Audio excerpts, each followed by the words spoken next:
Good morning, and it's time for sports on the AM show. My name is Haruna Mubarak. Yet again, another disappointing performance from the Black Stars as they are on the brink of exiting the 2023 Africa Cup of Nations. They led twice against Mozambique, but threw the lead, and eventually they drew 2-2 with Mozambique. And now they have 2 points from a possible 9.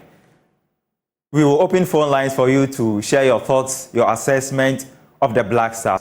How did we get here? What is wrong with the team? The team is on the verge of exiting the tournament for the second time in a row. Remember the 2021 edition in Cameroon, the Black Stars exited the first round. The team is now back again and on the brink of exiting the first round again. We didn't learn from the first round, from the first tournament in Cameroon in 2021. We are on the verge again. What is really wrong with the Black Stars? What is your assessment of the team? The phone lines are activated. You can call us 0302-211-691 or 0302-211-692 to share your thoughts on the performance of the Black Stars yesterday. But before we do that, we can look at the standings, Group A and Group B. Obviously, Nigeria, they have progressed to the last 16. They have 7 points. Group A, Equatorial Guinea are the leaders. They also progressed to the last 16 with 7 points. Cote d'Ivoire, they have to wait for other results to see if they can indeed reach the last 16. Guinea-Bissau, they have really packed their things and they are on their way to their country. Let's check out Group B standings as well. Yeah, Cape Verde, they are through to the knockout round. Egypt, they drew their 3 games, 2 each.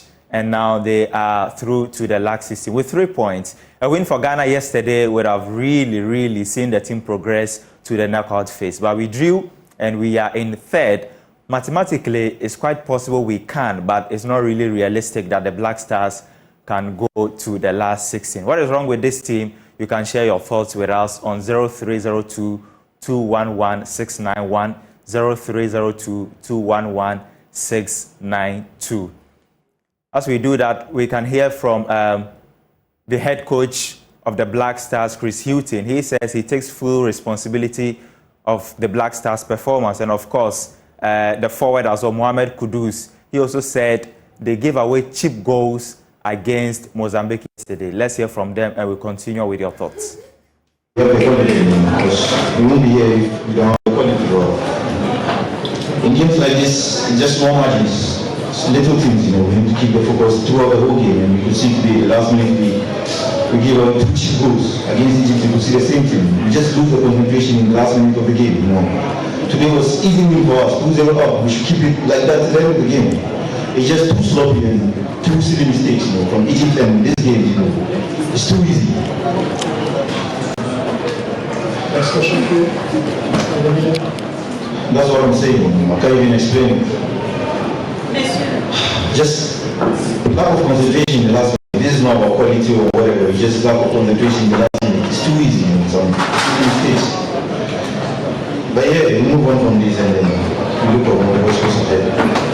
No, I don't think so. That's the case. If you're asking me about the results that we've had and the performances that we've had, we have not been. If you're asking me about myself personally, then as head coach, I've not done well enough in this competition. We have played 3 games, as I've said. We've conceded 2 goals in each of these games, and we haven't put ourselves in a position, a winning position, where we can score goals. So now, if you're asking me about my performance, I take responsibility for this team. I have a group of players that came here and wanted to do well, wanted to do really well, wanted to compete really well. For the results that we've had in these 3 games, I'm the head coach and I will always take responsibility. Chamde joins us from Tamale. Chamde, good morning. To decide a place in the next round of the Okay, let's go to Emmanuel. Emmanuel, good morning.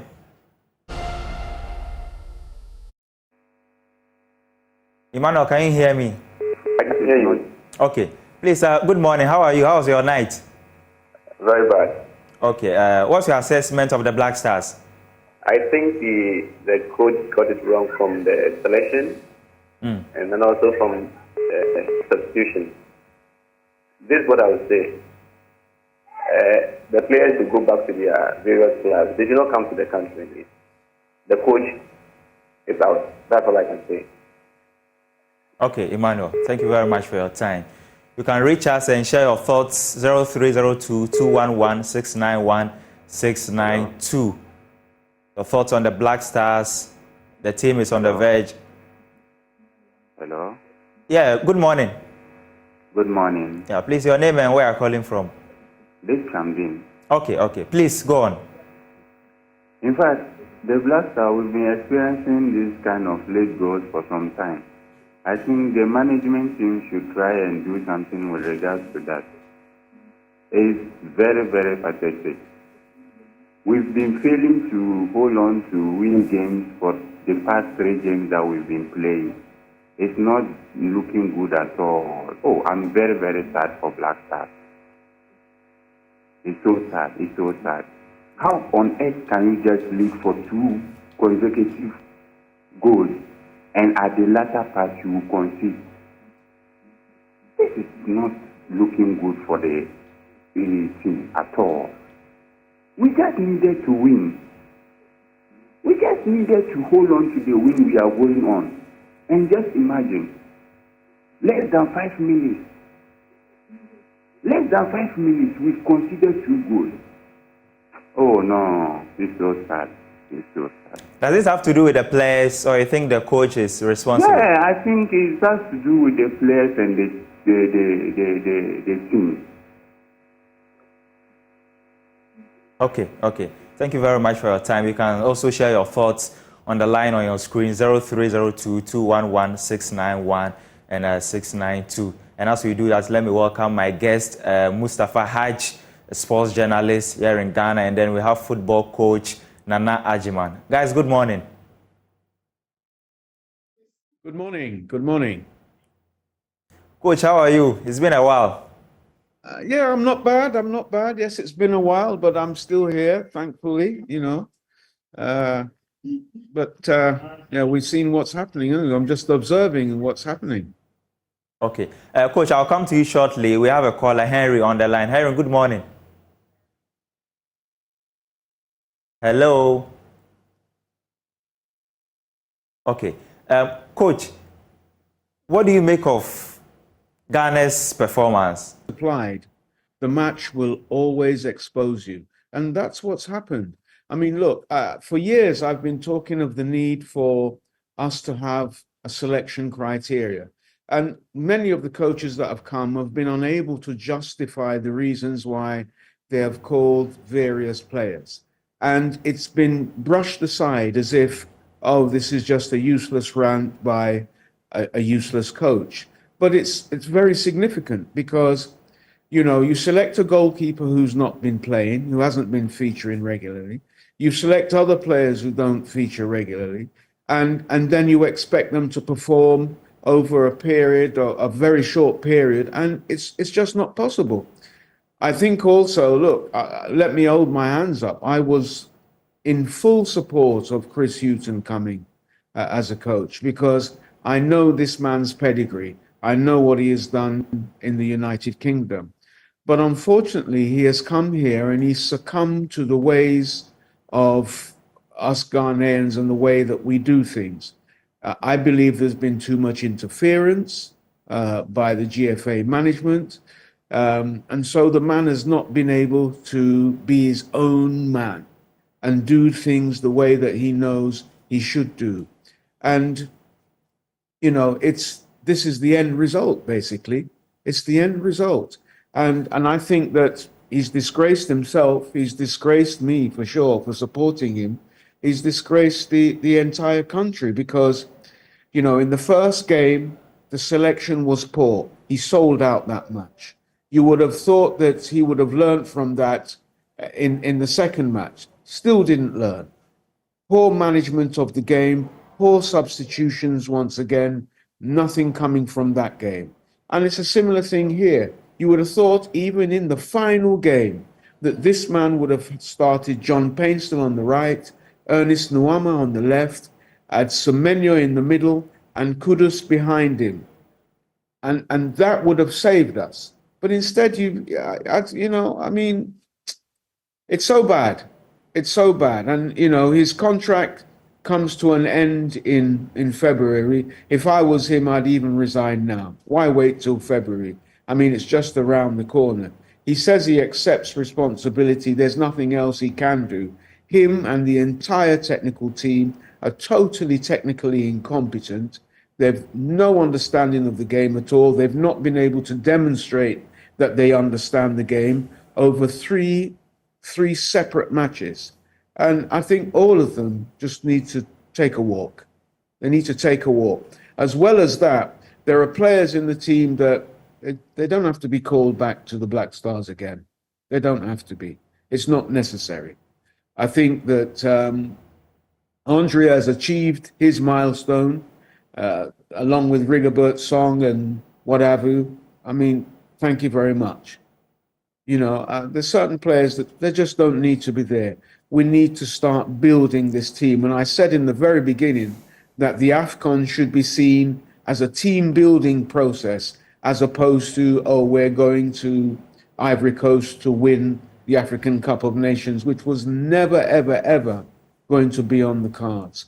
Even now, with the slimmest of hope of qualifications as one of the fourth highest losers, even if we do qualify, I mean, we should be gracious enough to say, no, thank you, it's okay, because we don't have a team. We do not have a team. We do not have a technical team. We do not have a management team. There is nothing that we do have with this regard. There is nothing we have at all. So we should be so gracious and say, look, okay, we've qualified as one of the fourth highest teams that have come third, but no thank you. Let someone else go. Let another team go that is committed, that is dedicated, that wants to perform, that wants to give their best. Let another team go and we just come home. That's what I think should happen, because it's absolutely disgraceful. It's been a sham. It's like a scam. The Ghana Black Stars is like a scam. Honestly, a 419 scam. Nothing there to offer at all. Absolutely nothing. And it's been on the cards for a very long time, because at the end of the day, we disregard our local leagues. We totally disregard it in favor of calling players from other European leagues, bringing them together, and then telling the Ghanaian public that we can win the competition. It's just not good enough. Not good enough at all. Okay, Mustafa, let me bring you in. How did we get this bad? How did the Black Stars decline from the 2009, 2010 to 2017? The decline is quite huge. What has led to that? Good morning to you and to your cherished viewers. I believe it was always coming. And if you look at from 2004, 2006, we qualified for the AFCON, we went to Egypt, and unfortunately, we exited in the group stage. From 2008 until, let's say, 2017, we always had our way into the semi-final. That's the minimum. And from 2017, when we got to 2019, that was when everything started. 2019, we were very fortunate to win one good game, got to the round of 16, we were knocked out by Tunisia. Since then, if you look at the trajectory, it's like we are always declining. Since then, we are always declining. One, it's about how we do our call-up, our scouting system, how we prepare towards competitions, our technical team. If you look at from 2017, every tournament we go in with a different coach. Every tournament we have a different technical team taking us to the AFCON. If you look at the call-up yesterday, especially when Ivory Coast lost to Equatorial Guinea. If you watch Ivory Coast against Equatorial Guinea in 2021, about 80 to 90% of the Equatorial Guineans who started the game were part of that team. You can't say same for the Ivorians. And if you look at our team, 2021, look at the players who started the game. If you are to do your first 11, how many people or how many of these players are still in the team? It's an issue we should be looking at. Number 2, let's look at our technical team. What have they been doing since 2022?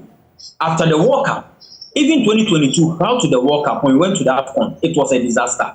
We sacked the coach, we brought in Otuado, he took us to the World Cup. We thought we played very well against Korea. We lost to Uruguay. We came home and we were like, oh, this is the coach who can take us to the promised land. Unfortunately, he said no, he's going back to his club level to go and manage his club. We brought in Chris Houghton.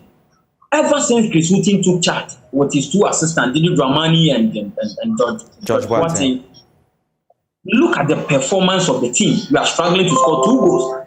And these are not teams you say they are the best in Africa. We played against Central African Republic, against Comoros, against Angola, and none of these teams can even make it to the quarterfinals in the tournament. These are teams who we should be beating. These are whipping boys in Africa. When you talk about Comoros, you talk about Central African Republic, these are whipping boys. Unfortunately, Madagascar, these are teams we can't even play against. So it started from 2017 after the AFCON, when we went to the semi-final and we lost. Ever since, the team has been declining because there are still players who I think are past their prime, who should be nowhere near the national team. There are still players in the team who I think they are past the age, who shouldn't be closer to the national team. Any player, after putting the player on the bench, or any senior player, either club level or national team level, if the player loses his position, he becomes more or less like a politician. And these people will give you headache in the dressing room. The reason Pep Guardiola, anytime Pep Guardiola comes into a team, you look at Yaya Toure and co at the likes of Kolarov with City, it's like, oh, these are old guys.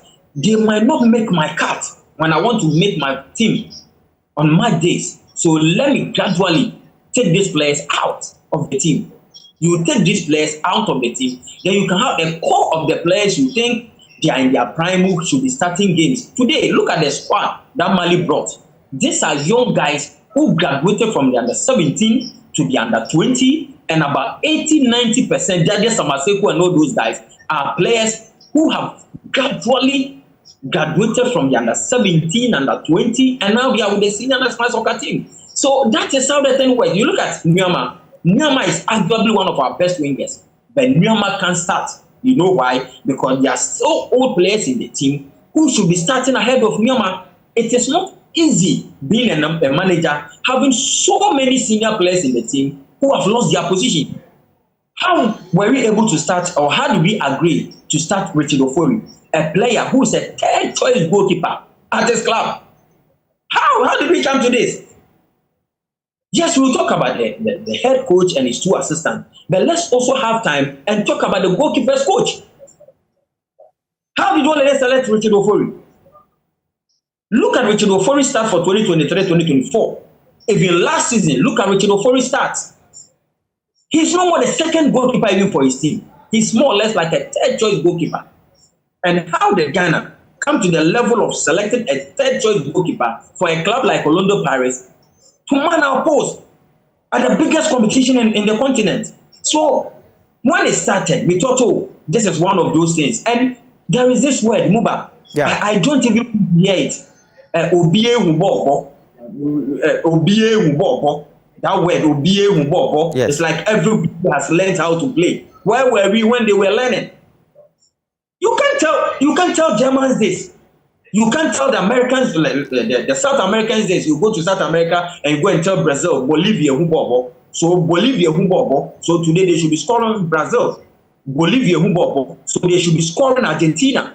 Bolivia, Hubobo. So they should be scoring the most successful country on the continent, which is Uruguay. You can't tell us this. When they were learning how to play, or when they were putting their stuff together, where were we? What were we doing? Why were we so relaxed? When we won the AFCON 4 times, How many had Egypt won at a time? How many had Cameroon won at a time? How many had Nigerian won at a time? Today, here we are. We're still talking about something that happened in 1982. When you check the Ghana Statistical Services and their report when they did the population and housing census, more than 60, close to 70% of the population are below 40 years. So most of us had never seen AFCON. And let's stop deceiving ourselves. Oh, we are doing well. We are doing, when you go to tournaments, there's one thing about football I love so much. There's nothing like second place. Football is not like athletics. There's nothing like second. You are last. The trophy is won. At the end of the day, the winner takes everything. It's winner takes all. So when you are second, we shouldn't be deceiving ourselves. We shouldn't tell people, oh, we played very well. We were in the final in 2010. We were in the final in 92. When AFCON were 8 teams, was the last time Ghana won the AFCON. We came to 12. We never won AFCON. We've moved from 12 to 16 nations. We never won AFCON. And we've moved from 16 nations to 24 nations. And we are yet to win an AFCON. So from 2017, our preparations, our player call-up, yes, we call players who are clubless. A nation like Ghana shouldn't be calling players who are clubless. A nation like Ghana shouldn't be calling players playing in Uzbekistan, Kyrgyzstan, playing in Asia. We have abundance of players in the top 5 leagues in Europe. Me, when I'm a coach and I want to do my call-up, the first criteria is a player who is active. Number 2, in the mainstream Europe. We have lots of players playing in mainstream Europe, but we don't call them. How is that? How is that possible?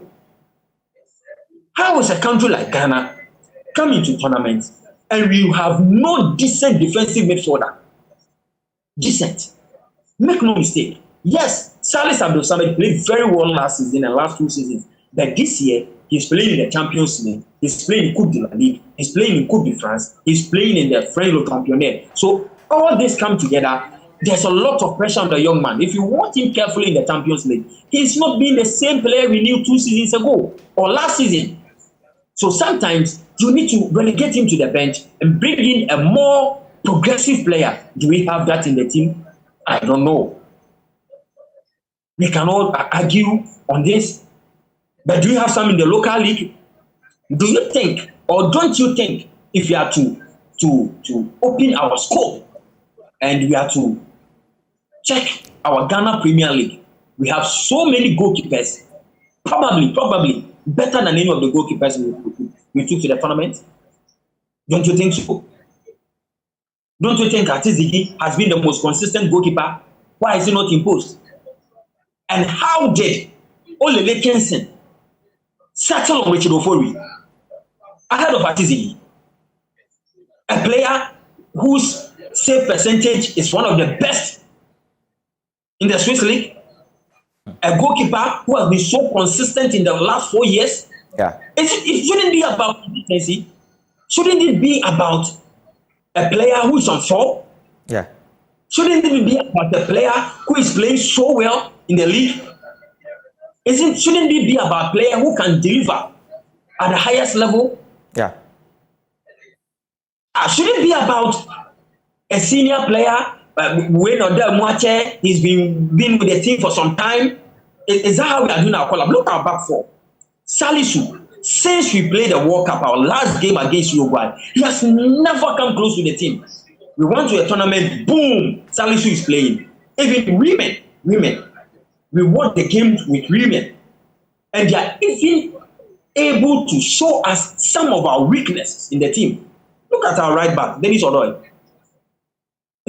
The second game when we played against Egypt, yeah. Look, how take the opportunity and watch the video again or the clip again and see where the 2 goals came from. From our right. The first goal Inaki gave away came from the right. The second goal Osman Bukari gave away came from the right. Yeah. What was the right back? Yeah. What was he doing? Yeah. Obviously, I'm not, yeah. as a journalist watching the game, after 60th minute, it was obvious Dennis Odoi he was tired. He could no longer run. Yeah. And what was he doing in the game? Yeah. What was he doing in the game? We lost those games from that angle. You don't temper. You see, you don't fix it when it's not broken. Yes. When it's not broken, you don't fix it. Yes. Our back four, especially our centre back partnership, the best we've seen in the last 4-5 years, has been Jiku and Amate. Why did you relegate Amate to the bench? Should Salisu start just because he's playing for Monaco? Well, or is it because we went to beg him to come and play for us? Yeah, Dean. He was the first link in the games we played. Yeah, I understand your point. Yeah. But due to time, final question for you guys. Let me start with Nana Ajima, and then Dean, you proceed. How we have the 2026 World Cup qualifiers. We have some of the matches this year. How do we arrest this alarming slump at the moment, just to ensure that we play well and get ourselves in a very good position to qualify for the 2026 World Cup? Well, Nana Ajima, you've obviously spoken about the head coach. He has to resign and other major changes that you expect. But on a short-term basis, what should the FA do to ensure that we are back on track? Can you unmute? To be honest with you, I'm not sure that the FA can do anything. Okay. Because the level of competence is, the root cause is the FA in the first place. And then it comes down to the technical team, and then it drips down to the players itself. I'm not sure there's anything that we can do. I think, what inspires us to go to these competitions is not the possibility of winning the trophy. It's the probability of making money. And that's the biggest problem, because management members are only concerned with their per diems and taking hundreds of thousands of US dollars as winning bonuses and things like that. It's the same thing that motivates the players as well. They're more interested in winning bonuses and things like that. And I'm not saying that is not important. It is. But in terms of the patriotism that is required when you don that jersey, it's not there with the players at all. And it certainly isn't there with the management committee. The structures that are in place, they're broken. They don't work. We have these people call themselves football people. They know nothing. They know literally nothing. They are the football people, but they can't run football in this country. They need assistance, but they're unwilling to take the assistance because many of us who are prepared to give them the assistance are not their family and are not their friends. And this is what is holding back the senior national team. I think, we're still in the run-ins for qualification for the World Cup, but I think really what we need to start doing now is team building. We need to appoint new coaches, new technical teams. We need to give them longer contracts than just a year or 2 years, because when you do that, it shows that you don't have a long-term plan. You're just looking at everything short-term all the time. We need to look down the road, really take a long look down the road. But you can't do that if you're deceiving yourself, if you are telling yourself that you're the best, you're telling yourself that the Ghana Black Stars are the best, you're telling the public, feeding the public these fallacies as well. You've got to sit down and accept that as football people, you are not there yet. You have a lot more to learn. And there are people out there who are prepared to help you to learn as well. And you've got to accept those people, whether they're your family or your friends or whatever. You've got to accept those people and start the process of learning, because right now they don't know anything. They can't do anything. They've neglected our local league. The Colts is in distress. Everything is in distress. When you look at our local league, every time you get a sponsor, that sponsor vanishes halfway through the league, because the sponsor recognizes he will get no mileage, no value for his money because of the way the league is being run and managed. So we've got to go right back to the drawing board, right back to square one, because we had a technical director who produced a manual or a book which is supposed to be or supposed to have within it the football philosophy of Ghana. Yeah. I don't even know where that book is. It's you know, I'd like to have a copy so I could read it, but the man who wrote it has gone. Who is going to implement it? Who? Why was he appointed in the first place? Was it really on the basis of assisting Ghana football, or were there other concerns involved as well? Because I believe there were other concerns and not the genuine concern of developing Ghana football. Because if that was the case, he would still be here and he would be directing traffic, so to speak. You know, the brother talked about the under 17s, the under 20s, the under 23s. I mean, you have to look at all these. We now have the under 15s, and, you know, the coach is an appointed friend. That's what he is. And he is going to come with his own football philosophy, his own tactics, his own style, and start trying to groom these boys. And these boys, they won't ascend into the under 17s. And the under 17s won't move up into the under 20s, and the under 20s won't move up into the under 23s, because there is no proper football philosophy. There is no proper style and pattern of play that we adopt, where no matter what color jersey we are wearing, when you see us playing, you will know that, yes, that is the Black Stars, or yes, that is the Black Starlets. You know, there's nothing there.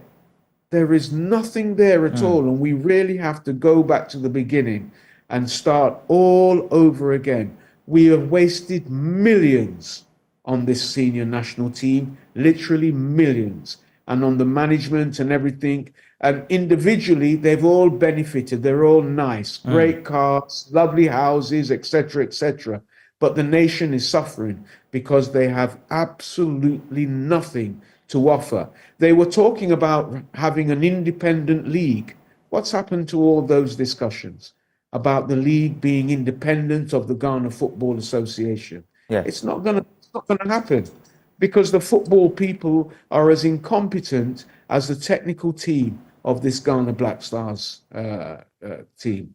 You know, it's not going to happen because they don't know what they're doing.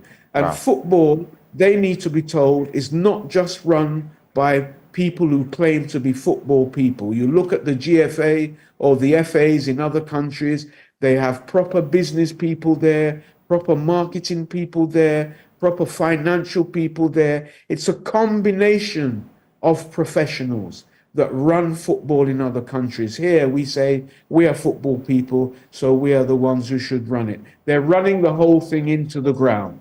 That's what they're doing. They're running the whole thing into the ground. There's no change since Kwesi Yantechi. And even in Kwesi Yantechi's time, what did we achieve?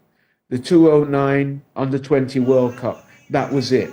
The decline has been there since 2006.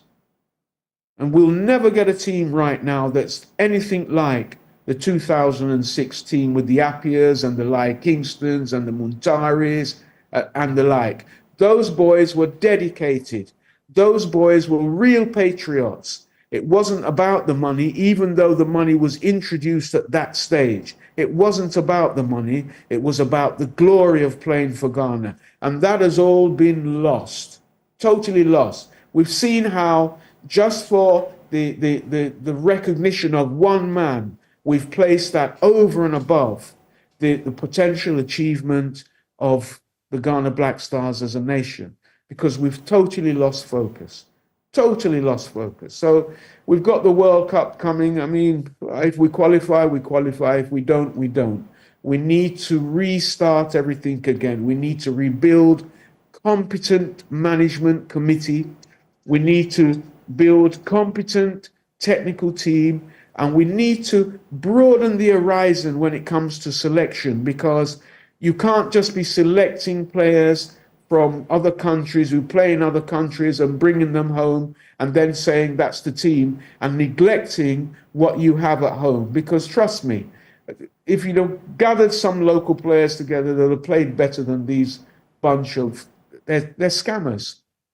It's a fraud. Seriously, it's a fraud. What has happened is a fraud. And even, you know, and as I said before, even if there's the slightest hope of us going through as one of the fourth highest third place teams, we should beg CAF that we don't want to go. It's okay, because we don't have a team. There is no team there. There is no team there. The only players there is Kudus. It's the only players there is Kudus. And you can't have a one-man team. We need to scrap what is there. 60% need to go. 60% of that squad need to go. We need to bring young players in, players who are hungry, players who want to achieve, players who are not motivated purely and simply because of the money. And we need competent management team to manage those players, and we need competent technical team to deliver a football philosophy that will bring us back to the point where we can say we are the Brazilians of Africa. We are the what of Africa now? We are the whipping boys of Africa. Anybody can come on this continent and whip Ghana. That's what we are now. We're not the Brazilians, we're the whipping boys. And part of the problem is, as I've told you, is when the fundamentals of having a comprehensive selection criteria is weak and not applied, then every match you play will expose you. Quite blunt assessment there. Now, Mustafa, your final words. What's your final thoughts? Briefly. Okay, so I'll pick it up from where Coach Nana Juma left. Yeah. I think that we need to have proper structures. If you look at the French national team, before they got to where they are now, when Gerard Houllier was appointed the technical director of the French Football Federation in the early 90s. And we have to end it here, and that's how we end the sports on the AM show. It's been about the Black Stars. Of course, they are on the brink of exiting the tournament consecutively. 2021 in Cameroon, and now 2024 in Ivory Coast. My name is Harun Mubarak, and the AM show continues right after this.